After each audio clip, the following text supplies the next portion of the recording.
జీవన ప్రమాణాలు పెంచుకోవాలి. దానికోసం ఇప్పుడు మార్గదర్శులు తెచ్చాను. బంగారు కుటుంబాలను ఐడెంటిఫై చేశాం. గ్రామాన్ని అభివృద్ధి చేస్తాం. 2047కి ఏ గ్రామం ఎక్కడుండాలనో, ఏ సచివాలయంలో ఏ కార్యక్రమాలు చేయాలనో ఒక నిర్దిష్టమైన ఆలోచనతో వస్తాం. టెక్నాలజీ ఉపయోగిస్తాం, ఖర్చులు తగ్గిస్తాం, ఆదాయం పెంచుతాం. నిరంతరం ఈ కార్యక్రమాన్ని చేయడానికి ముందుకు పోతాం. ఇది మీరందరూ అర్థం చేసుకుని ఊర్లో ఉండే వాళ్ళందరూ ఒకటే కోరుతున్నా, మీరందరూ కష్టపడుతున్నారు. నేను కష్టపడమని చెప్పడం లేదు, ఇష్టపడి స్మార్ట్గా పనిచేయమంటున్నా, తెలివితేటలతో పనిచేయమంటున్నా. ఒకప్పుడు మనం అందరం కూడా తెల్లవారుజామున 3 గంటలకు లేచి కపిల్ కోసం నీళ్లు తోడడం కోసం పోయేవాళ్ళం. అప్పుడు ట్రాక్టర్ లేకపోతే మడకలు కట్టేవాళ్ళు, నాగళ్ళు కట్టి దున్నేవాళ్ళం. ఆ రోజులు అయిపోయినాయి. ఇప్పుడు పొలం చుట్టూరు తిరిగితే ఆరోగ్యం బాగుంటుంది. మార్నింగ్ వాక్ అయితే పచ్చని పొలాల్లో మంచి గాలి పీలిస్తే మీ యొక్క లంగ్స్ ఏవి ఉన్నాయో అవి ఎక్కడ లేని శక్తి వచ్చి ఇంకా 4 రోజులు ఎక్కువ బతికే అవకాశం ఉంటుంది. ఆ రోజులు వచ్చేసాయి. ఈరోజు సెల్ ఫోన్ ఉంది. సెల్ ఫోన్ గవర్నెన్స్ తీసుకొచ్చాం. మీరు ఇక్కడ కలెక్టర్ ఉన్నాడు, కలెక్టర్ దగ్గర పోవాల్సిన పని లేదు. మీరే మెసేజ్ ఇస్తే దగ్గర 1000 సేవలు ఆన్లైన్లో ఇచ్చే బాధ్యత ఈ ప్రభుత్వం తీసుకుంటున్నాం. ఇప్పటికే 250 సేవలు ఇచ్చాం. రోజు రోజుకు పెంచుతున్నాం. ఇంకో పక్క ఎవరైనా కానీ యాక్సెస్ పెట్టుకోలేకపోతే ఏది కంప్యూటర్లో లేకుంటే వాట్సాప్లో ఆపరేట్ చేయలేకపోతే వాళ్ళు ఒకే మెసేజ్ ద్వారా కూడా ఇస్తే అది ఆర్టిఫిషియల్ ఇంటెలిజెన్స్ టెక్స్ట్గా కన్వర్ట్ చేసి పని చేసి మళ్ళీ మీకు కావాలంటే మెసేజ్ కానీ లేకుంటే ఆ డాక్యుమెంట్స్ మీకు పంపించే పరిస్థితి తీసుకొస్తాం. ఈరోజు అందుకని నేను చాలాసార్లు చెప్తున్నాను మీ అందరికీ, మనమందరం కూడా ఒక వినూత్నమైన సమయంలో ఉన్నాం. తెలివితేటలతో పనిచేస్తే కష్టపడవలసిన అవసరం లేదు. సంపద సృష్టించడం పెద్ద కష్టమైన పని కాదు. ఈ విషయం మీరు గుర్తుపెట్టుకోవాల్సిన అవసరం ఉంది. ఇప్పుడు ఇక్కడికి వచ్చినప్పుడు ఈ 41 కుటుంబాలను నేను ఎప్పటికీ మానిటర్ చేస్తాను. నేను మాట్లాడే లాస్ట్లో 2 నిమిషాలు మాట్లాడతాను. ఇప్పుడు ఇక్కడుండే మార్గదర్శుల్ని, బంగారు కుటుంబాలకి ఏం అవసరం ఉందో వాళ్ళ దగ్గర మాట్లాడిస్తా. అదైన తర్వాత మార్గదర్శులు మాట్లాడతారు. ఇద్దరు కలిసి ఏం చేస్తారో ఒక యాక్షన్ ప్లాన్ తయారు చేస్తామని చెప్పి కూడా నేను మీకు తెలియజేసుకుంటూ, ఇప్పుడు మైక్ వచ్చి బంగారు కుటుంబాలు 40 కుటుంబాలు చేలిపైకి ఎత్తండి. ఎంతమంది? 40 బంగారు కుటుంబాలు. ఓకే, ఆ 40 కుటుంబాలు ఉన్నారు. మార్గదర్శులు 5 మంది పైకి, 5 మంది 6 మంది ఉన్నారు. చేలిపైకి ఎత్తండి. మార్గదర్శులు 5 మంది ఉన్నారు. ఓకే, ఇప్పుడు మీలో ఒకరిద్దరు వచ్చి ఒక 3 రండి. మీ విషయాలు చెప్పండి, ఇక్కడ ఎట్లా చేస్తే బాగుంటుందో చెప్పండి. మన వాళ్ళు రెస్పాన్స్ ఇస్తారు. మీరు ఒకరు మాట్లాడతారు, వాళ్ళు ఒక 2 మంది ఇవ్వండి, మైక్ ఇవ్వండి, మాట్లాడమ్మా. నీ పేరు చెప్పమ్మా. నీ పేరేంటమ్మా? నమస్కారం సార్, నా పేరు నాగరత్నం, పగడాల నాగరత్నం. గట్టిగా మాట్లాడమ్మా. ఎంతమంది అమ్మా మీ ఇంట్లో? మేము 4 ఉంటాం. ఎవరమ్మా? మా ఆయన గారు, మాకు 2 పిల్లలు ఉన్నారు. ఏం చేస్తారు మా పిల్లలు? పిల్లలు చదువుకుంటున్నారు. బాబేమో 2వ క్లాసు గవర్నమెంట్ స్కూల్లో చదువుతాడు.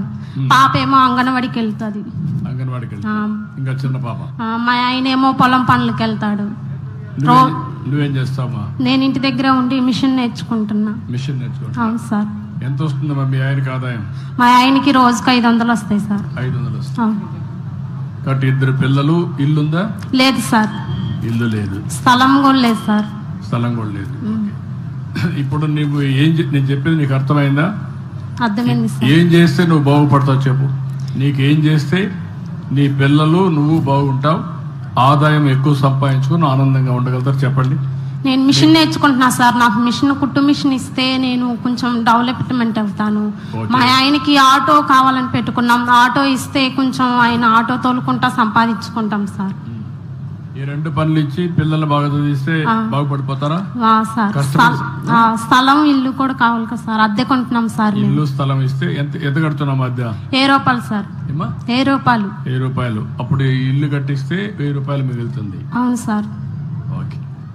ఇప్పుడు ఆ అమ్మాయి విషయం విన్నారు మీరు, మార్గదర్శులు, మీరు రెస్పాండ్ అవుతున్నారు, నేను మాట్లాడతాను. ఓకే అమ్మా, కూర్చోమ్మా. థ్యాంక్స్. ఇంకా మిగిలిన వాళ్ళు, భూమి ఉందమ్మా నీకు? లేదు సార్. భూమి ఏమీ లేదు. ఓకే, రమ్మా, మాట్లాడమ్మా. నా పేరు భాగ్యం అండి. అటు మాట్లాడమ్మా. నా పేరు భాగ్యం అండి. మాకు 3 బాబులు 2 అమ్మాయిలు ఉన్నారండి. ఎవరి కాళ్ళతో అయిపోయిందండి. నేను ఒక్కదాన్నే ఉండా. మా ఆయన గారు పోయి సంవత్సరం వెళ్ళిపోయిందండి. నాకు పింఛన్ రావట్లేదండి. నాకు కావాల్సింది పింఛనేనండి. ఓకే, కలెక్టర్ గారు పింఛన్ ఇచ్చేసిండి వీడికి.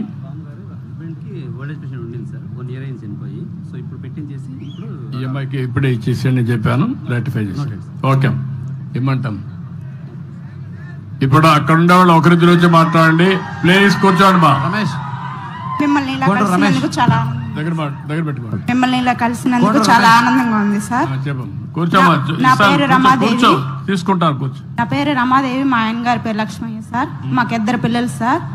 వాళ్ళని గవర్నమెంట్ స్కూల్కే పంపిస్తున్నాను సార్. మా ఆయన గారు కూలి పనికి వెళ్తారు. రోజుకు 300 రూపాయలు వస్తాయి. ఇల్లు కట్టించేసి 2-3 గేదెలు ఇస్తే చూసుకుంటాం సార్. గేదెలు ఉన్నాయమ్మా? ఇవ్వండి, లేవు సార్. కావాలి. 2-3 గేదెలు ఇస్తే, ఇల్లు కట్టిస్తే. మీ ఆయన ఏం పని చేస్తాడు అప్పుడు? కూలి పనికి వెళ్తారు సార్, కర్రకి వెళ్తారు. దానివల్ల కొంచెం ఆదాయం పెరుగుతుంది, ఈజీ అవుతుంది అంటావు? అవును సార్. ఓకే, ఇప్పుడు విన్నారు మీరు. ఆ అమ్మాయి అడిగే నీకేం భూములు లేవు? లేవు లేదు. నువ్వేం చదువుకున్నావమ్మా? నేను ఇంటర్ చదివాను సార్. ఇంటర్ చదివావు. మీ ఆయన? మా ఆయన 6th క్లాసే చదువు. 6వ తరగతి చదివాడు.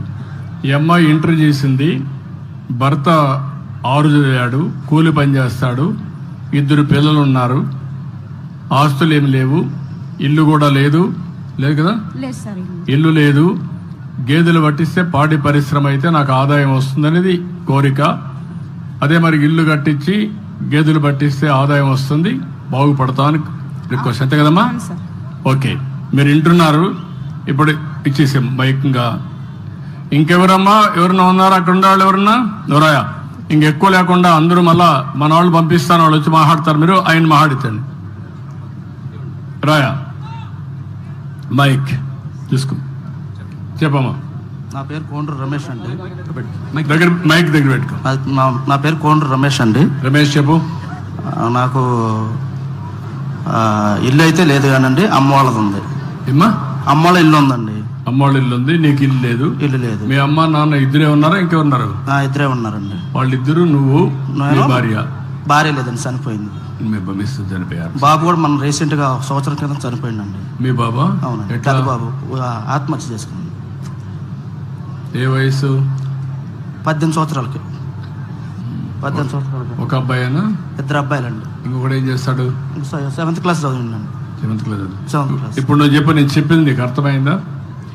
నువ్వేం చదువుకున్నావు? నేను 9వ తరగతి. ఇప్పుడు నేను చెప్పింది అర్థమైతే నువ్వేం చేస్తావు, నువ్వు బాగుపడతావు, ప్రభుత్వం ఏం చేయాలి, నువ్వేం చేస్తావు, మార్గదర్శి ఏం చేయాలనుకుంటున్నావు? నేను ప్రస్తుతానికైతే కూలికి వెళ్తున్నానండి. అంటే సుబాబులు కర్రకి వెళ్తాను. రోజుకు 300 నుంచి 350 దాకా వస్తాయి. మా పిల్లల్ని చదివించడానికి నాకు ఆధారం అనేది లేదు. అమ్మ వాళ్ళు కూడా ముసళ్ళు అయిపోయారు. వాళ్ళకి ఏంటంటే నేను చేసి పెడితేనే వాళ్ళకి ఆధారం. వాళ్ళకి పెన్షన్ ఏమైనా వస్తుందా? నాన్నగారికి వస్తుంది. నాన్నకు పెన్షన్ వస్తుంది. పెన్షన్ కొంతవరకు ఆధారం, కొంతవరకు. ప్రజెంట్ ఏంటంటే నాకు ఆదాయం అంటే కూలి పనికి పోవటమే. తర్వాత నాకు ఏదైనా గవర్నమెంట్ ద్వారా ఒక ట్రాక్టర్ కానీ అలాంటిది నాకు నా పిల్లల్ని చదివించుకోవడానికైనా ఉన్న పిల్లలు ఇద్దరిలో ఒకరిని బాగొట్టుకున్నా కాబట్టి ఆ పిల్లల్ని చదివించుకోవాలని. ఓకే, మీరు